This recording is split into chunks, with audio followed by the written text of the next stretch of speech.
Assalomu alaykum, hurmatli mijozlar. Mana bugun sizlar bilan uchrashuvimiz bor. Sizlarni bugun qabul qilish kuni mana oyda 3 marta mana shu mijozlarimizdan uchrashuvlar o'tkazayapmiz. Bugungi kunda sizlarda qanaqa savollar bo'lsa, takliflar bo'lsa eshitamiz. Kimda qanaqa savol bo'lsa, kelib mana murojaat qilishlaringiz mumkin. Kimda savol? Menda savol bor. Xo'p, keling.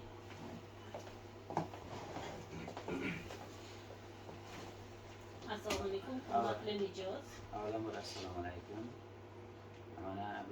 Mana shu bankka 5 yildan beri hisob raqamini qo'yib, chiroyli bir faoliyat ko'rsatamiz. Bizga bu ishlab chiqarish korxonam bor. Shunga bir 50 million so'm kredit kerak. Shu aylanma mablag'imni rivojlantirish uchun. Shunga qanday bir oson varianti, ya'ni qanday legotalar bor shuni olishga.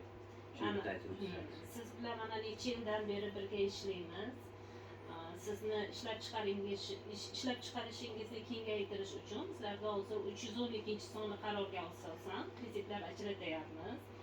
100 million so'mgacha bezalog kredit olishingiz mumkin.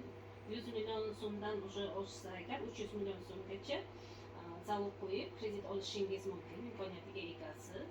Agar siz 50 million so'm olmoqchi bo'lsangiz agar, sizni hujjatlaringizni bankimizga taqdim qilsangiz agar, sizga tez kunda kredit ajratib bera olamiz. Ishlab chiqarishingizni kengaytirish uchun. Menga ma'qulmi, foizi qancha bo'ladi? Uni foizi 22% dan ajratyapmiz. Menga ma'qul.